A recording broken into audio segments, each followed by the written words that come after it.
저는 오늘 여러분과 함께 인생의 유라굴로라는 제목으로 은혜를 나누고자 합니다.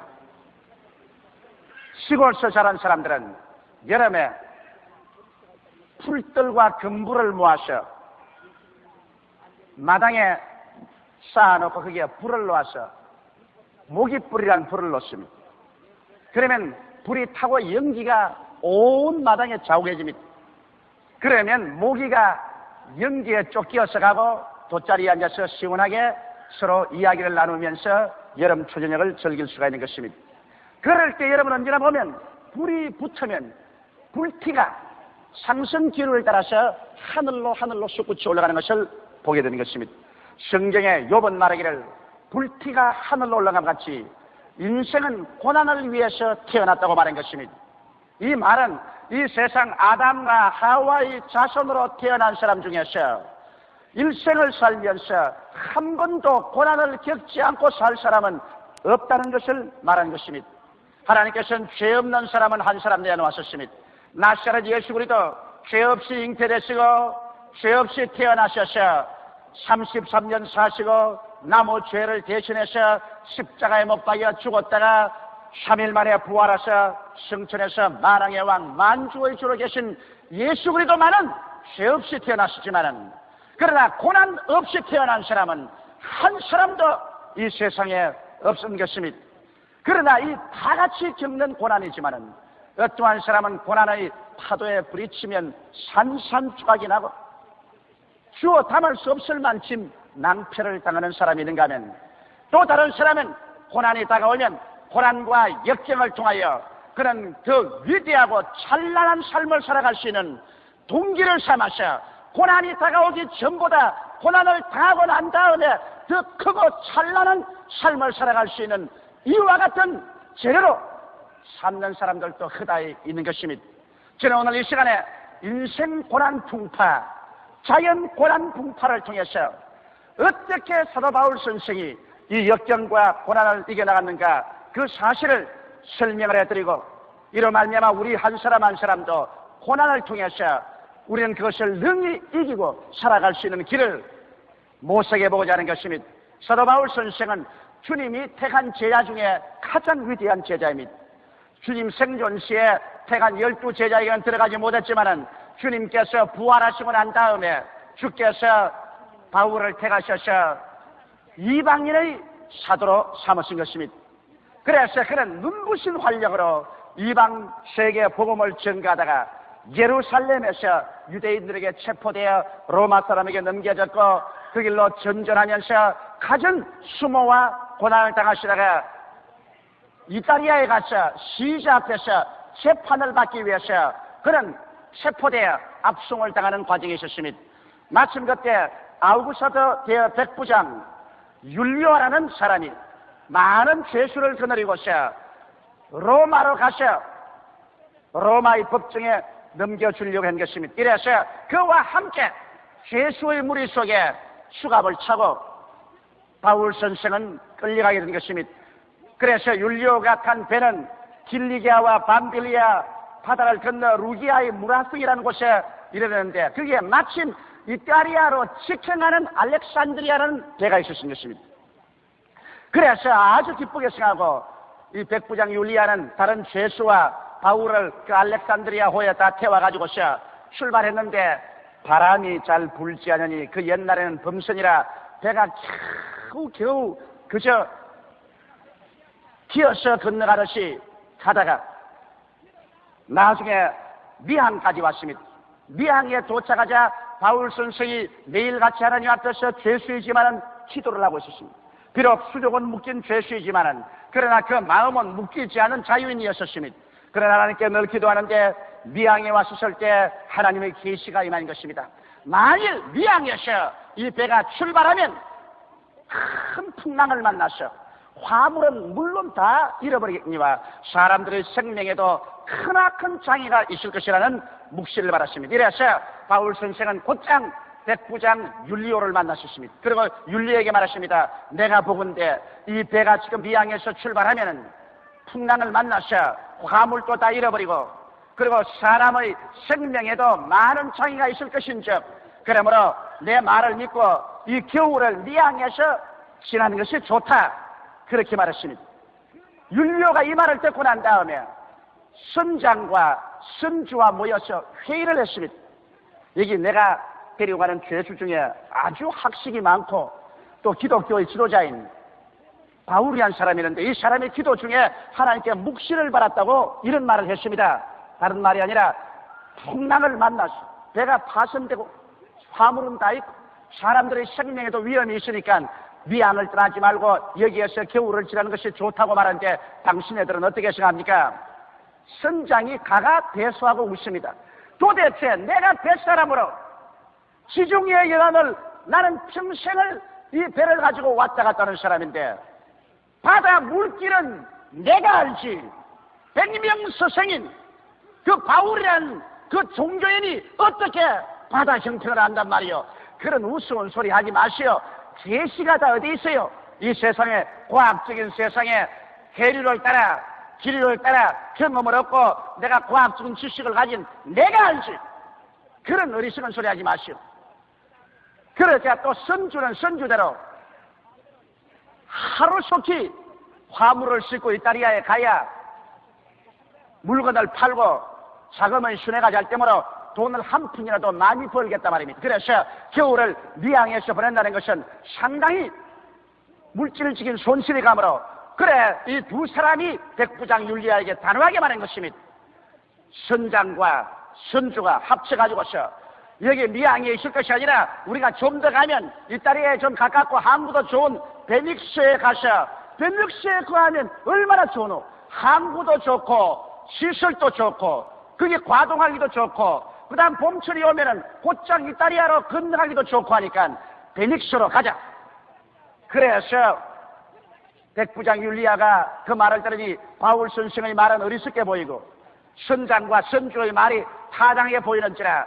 그래서 그들은 선장과 선주에게 명하여서 높이 돛을 달고 닻을 올리고 배를 출항하게 한 것입니다. 바울은 벌써 그들이 무서운 시련을 통해서 출항하는 것을 알고 있었습니다. 그러나 그것을 꿈에도 모르는 선장과 선주와 죄수들과 거기에 타고 가는 모든 선객들은 이게 양양해서 그래서 바람이 마치 불어오니 모든 것이 다 자기 의지를 줄 알고 출발해 가다가 얼마 있지 않냐여 내륙지방에서 유라굴로라는 거센 폭풍의 바람이 휘몰아쳐 바다를 때리니 얼마 있지 않냐여 순식간에 바다는 지옥같이 변화되고 말한 것입니다. 파도는 새산더미같이 다가오고 그리고 바람은 천지를 변화시킬 만한 거센 소리를 내고서 다가오는 것입니다.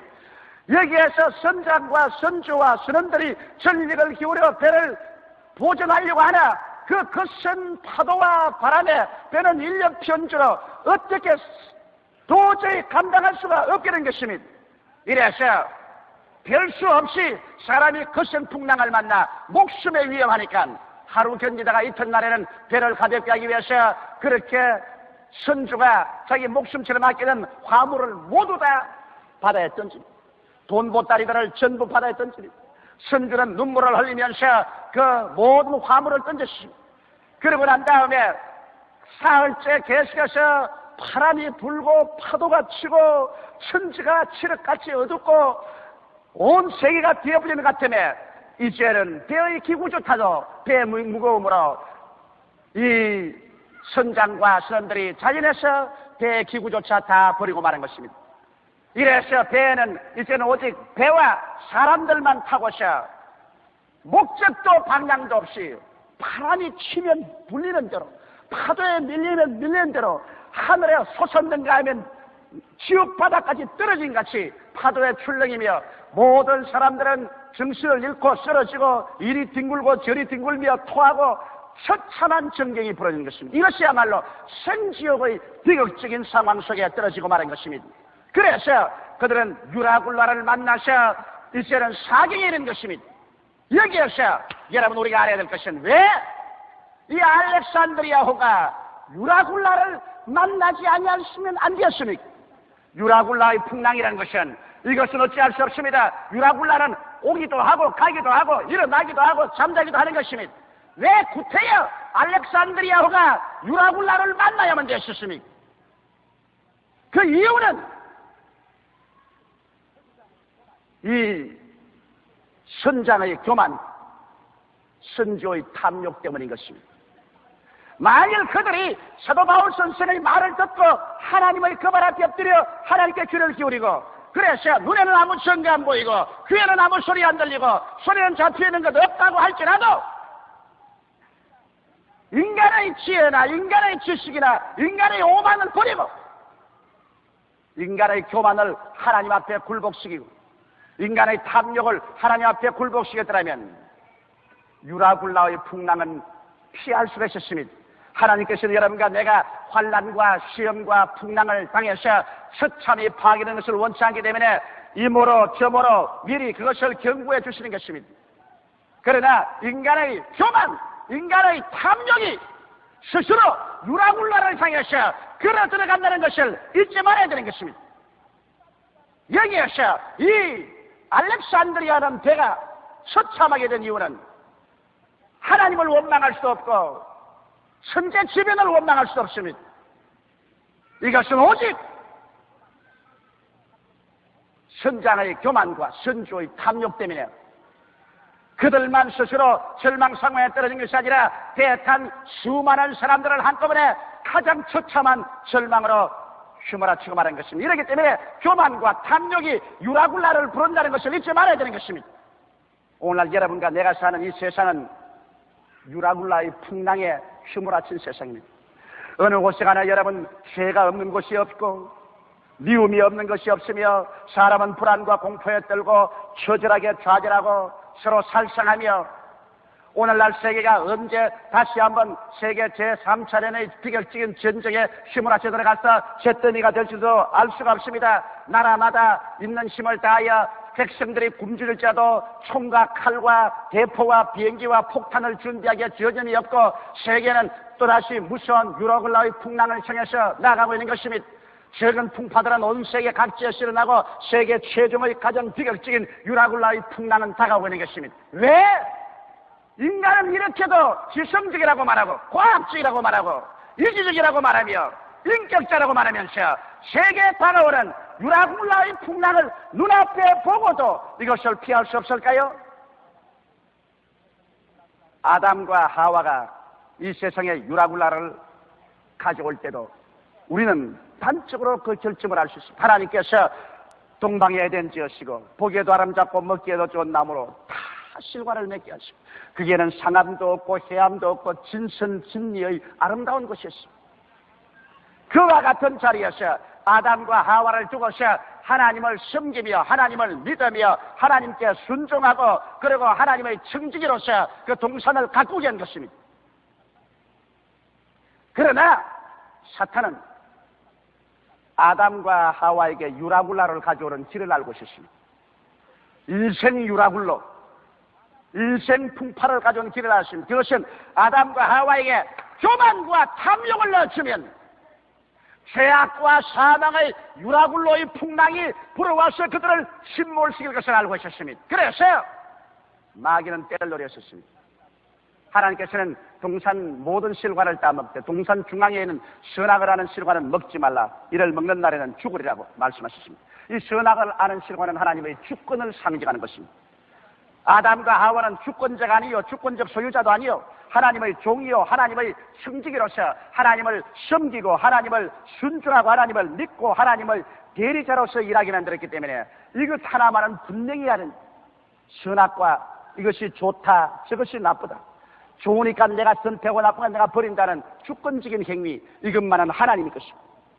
그러므로 하나님의 주권을 존중하기 위해서 그것을 갖다 놓았습니다. 이것을 마귀가 악용한 것입니다.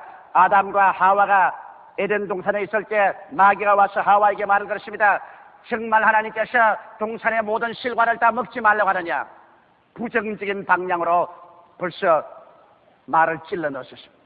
하와가 대답하기는 아니라 동산에 있는 모든 실과는 다 먹되 동산 중앙에 있는 선악을 하는 실과는 먹지도 말고 만지도 말라 죽을까 하노라 하더라. 하나님 말씀을 정확하게 인용하기도 못했습니다. 그럴 때 마귀가 하는 말이 정면으로 풀이해서 아니라 너희가 먹는 날에는 너희 눈이 밝아져서 너도 하나님처럼 될 것이라. 자, 교만입니다.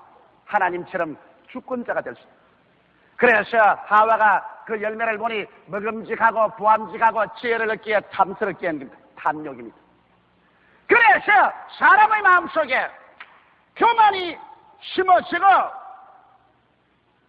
자기 분수를 넘어서 벌써 교만해지고 탐심이 들어오면 그때로부터 시작해서 유라굴라의 풍랑을 향해서 돌진합니다. 하와가 그 실과를 따먹었습니다. 그러고 난 다음 그 남편을 주워 먹게 하셨습니다. 마귀는 기뻐 뛰고 춤을 추면서 에리에 나갔지만은 그때로부터 아담과 하와는 유라굴라의 풍랑을 향해서 정면으로 뛰어들어가고 말한 것입니다. 무슨 유라굴라의 풍랑인 것입니까? 교만과 탐욕으로 말미암아 가져온 것은 하나님께 버림을 당하여 죄악의 유라굴라의 풍랑을 인류에게 몰아치웠으며 죄악의 결과로 다가오는 사망의 폭풍을 몰아왔으며 그 뒤에 저주와 질병과 고난을 가지고 오고 마는 것입니다. 그래서 에덴에서 일어난 유라굴라의 폭풍은 오늘날 인류 6천년의 역사를 중에서 세계 역사를 피로 물들이고 피의 강과 피의 바다를 만들었으며 역사의 페이지를 피로서 찍어서 습게 만들어놓은 유라굴라의 풍랑의 희생자들이 되고 말게 한 것입니다. 만일 아담과 하와가 교만과 탐심을 버렸더라면 그런 유라굴라의 풍랑을 피할 수가 있는 것입니다. 유혹은 어디 가도 있어요. 유혹을 원망할 수 없습니다. 유라굴라의 풍랑을 만나는 것은 바깥의 유혹 때문에 그런 것도 아니고 환경이 나빠서 그런 것도 아니고 내 속에 교만과 탐욕이 들어오면 어느 곳이나 유라굴라의 폭풍을 휘몰아쳐 오게 되는 것입니다. 오늘날 나는 수많은 사람들이 파탄하는 것을 보아왔었습니다. 25년여의 목회 생활을 통해서 정말 하나님의 축복을 받고 아름답게 행복하게 되는 가정이 일시에 처참한 시련이 가정에 불어와서 파탄되는 것 보았습니다. 왜? 남편의 마음속에나 아내의 마음속에 교만과 탐욕이 들어오자 유라굴라의 풍랑이 가정을 산산조각 내는 것 보았습니다. 사업가들이 사업을 잘해 나갑니다. 이런 상태로 나가면 얼마 있지 않아야 참 훌륭하게 사업도 잘 되고 깊은 뿌리가 박힐 것이라고 생각하는데 갑자기 이 사람의 마음속에 유혹이 들어와서 그만 스스로 교만해져서 머리를 내어 흔들기 시작하고 그 다음 탐욕이 들어와서 자기 분수를 넘어서 손을 내어 밀고 빚을 갖다 놓고 차관을 가져오고 투자를 하고 야단법석을 해서 제일 처음에 흥청망청합니다. 그러나 벌써 운명은 결정되었습니다. 왜? 교만과 탐심이 있는 것에는 유라굴라의 풍랑이 벌써 다가오기 시작하는 것입니다. 아는 게 아니라 얼마 있지 않다가 유라굴라의 풍랑을 만나서 부도가 나고 파산이 나고 수많은 사람에게 충격을 갖다 오고 끔찍한 뉴스거리가 되고 처참한 파탄이 다가오는 것입니다. 인생에게 가장 무서운 여러분 두 가지 죄가 교만과 탐욕인 것입니다. 교만은 패망의 선봉이요 멸망의 앞장이며 탐심은 우상 숭배이기 때문에 하나님께서는 이 교만과 탐욕 이 두 가지를 용납하지 않습니다. 마귀는 바로 교만과 탐욕의 완전히 뭉쳐진 것입니다. 이렇기 때문에 오늘 이 시간에 여러분과 나의 미래에 관해서 우리가 점쳐볼 필요 없습니다. 내 마음속에 장차 내가 하나님의 축복과 은혜 가운데서 영혼이 잘됨같이 범사에 잘됨에 강건하고 생명을 얻되 넘치게 얻으며 살 것이냐, 그렇지 않으면 연속적인 유라굴라의 풍랑을 크고 작은 걸 만나서 박살이 날 것이냐, 이것은 내 속에 교만이 있느냐 탐욕이 있느냐 이것을 따져보고 교만과 탐욕을 깨뜨리고 하나님의 거발 앞에 엎드리면 유라굴라의 풍랑을 피할 수가 있게 되는 것입니다. 그러면 나는 유라굴라를 극복한 바울에 대해서 말씀해 드리겠습니다. 모든 사람들이 알렉산드리아호에서 절망에 처했을 때 유라굴라를 만나시나 그 유라굴라 속에서 홀로 바울 선생만은 승리자로 일어나서 약 풍랑을 만난 14일 이후에 바울은 일어나서 위대한 그 말씀으로 그 속에 있는 사람들을 격려하고 위로하고 삶의 길로 이끌어진 것입니다. 거기에서 바울이 제일 먼저 일어서 하는 말은 뭐냐면, 여러분이 이제 안심하라. 나의 속함과 나의 섬기는 하나님께서 천사를 간반에 보내서 내게 말씀하기를, 이 배는 잃어버리나 너희들에게 생명의 손상은 없을 것이라고 말했다. 나는 하나님이 말씀한 그대로 믿노라. 이 말 속에 유라굴라를 극복한 바울 선생의 위대한 신앙 철학이 들어있는 것입니다. 첫째로 바울 선생은 당신의 소속이 분명했습니다. 바울은 말하기를 나의 섬기는 나의 속한 바 하나님. 오늘날 아담과 하와의 자손은 하나님께로부터 쫓김을 받고 버림을 받고 나온 이유로 자기의 소속을 잃어버리고 말한 것입니다. 어디에서 와서 무엇 때문에 살며 어디로 가는지 알지 못하기 때문에 자기가 소속된 것을 모르므로 그저 자기 중심으로 살아서 자기의 지식, 자기의 지혜, 자기의 신앙, 자기의 반복, 자기의 주목을 믿고 교만해지는 것입니다. 소속이 분명해지면 교만해질 길이 없는 것입니다. 바울 선생께서는 하늘과 땅과 세계와 그 가운데 모든 것을 지으신 하나님께 나는 속해 있으며 하나님의 아들 예수 그리스도께서 나를 위하여 십자가에 못 박여 몸짓고 피 흘려서 그 값으로 나를 사주었기 때문에 나는 값주고 산 하나님께 소속한 하나님의 노예요, 하나님의 종이요, 하나님 나라의 승직이로서 일한다. 이러므로 그 소속이 분명해지기 때문에 바울의 마음속에 교만이 있을 수가 없는 것입니다. 그는 하나님이 일어나라면 일어나고 앉으라면 앉고 가라면 가고 오라면 오는 하나님의 지혜와 하나님의 지식과 하나님의 선하고 나쁘다는 결정을 따라서 행하는 소속이 분명한 하나님께 속한 사람이었습니다. 오늘 여러분과 나의 성애가 소속이 분명하면 잘못되었다고도 곧장 돌아오는 것입니다. 나침판이 분명히 있으면 길을 잘못 가면 돌아와요. 우리는 하나님 중심의 생활이 마음속에 잡혔으면 우리가 조금 방향을 잘못 잡아서 교만과 탐욕으로 갔다가도 즉시 회개하고 깨닫고서 본부로 돌아오기 때문에 약간 유라굴라를 당했다가도 그대로 돌아와서 안전한 항구로 돌아오게 되는 것입니다. 이러므로 소속이 분명해야 돼요. 둘째로 바울은 말하기를 나의 섬기는 하나님이라고 말한 것입니다. 바른 마음, 탐심이 아닌 바른 마음, 정심입니다. 여러분 오늘날 왜 탐심이 생깁니까? 권력을 하나님으로 섬기니까 권력의 탐심이 생깁니다. 돈을 하나님으로 섬기니까 돈에 대한 탐심이 생깁니다. 육체의 쾌락을 하나님으로 섬기기 때문에 육체의 쾌락을 하나님으로 섬겨서 탐심이 생기는 것입니다. 탐욕이라는 것은 무엇을 자기가 섬기는가에 따라서 탐욕이라는 것입니다. 육신의 정욕, 안목의 정욕, 이 세상 사랑이 모두 다 잘못된 것을 섬기기 때문에 그런 것입니다. 오늘날에 와서는 인간은 지식 만능, 과학 만능, 황금 만능, 쾌락 만능으로서 이 세상에 완전히 유라굴라를 향해서 걸어가고 있기 때문에 이 세상을 그대로 내버려두면 어찌할 수 없이 3차 전쟁의 유라굴라에 부딪힐 수밖에 없습니다. 누가 뭐라고 해도 현재의 코스는 유라굴라를 향해서 직행으로 지금 달려가고 있는 것입니다. 바울 선생은 말하기를 나의 섬기는 하나님, 바울은 하나님을 섬기기 위해서 사는 것을 알았습니다.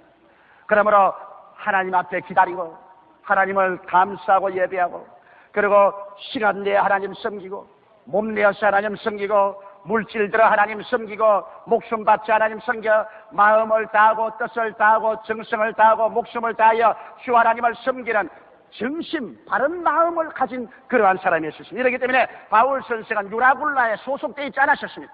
유라굴라가 바울을 멸할 수가 없습니다. 왜? 바울은 탐심이 아닌 정심을 가지고 있기 때문에 유라굴라하고는 상관이 없습니다.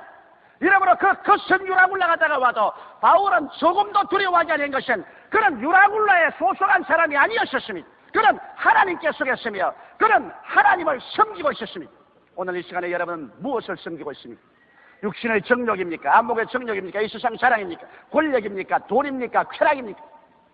여러분께서 탐심을 섬기고 나가면 그 결과는 부지불식간에 유라굴라의 풍랑 속에 떨어지게 되는 것입니다. 셋째로 바울 선생은 말씀에 대한 흔들리지 않은 신념이 있었습니다. 인간의 지식, 인간의 과학, 인간의 체험 이런 것 아닙니다.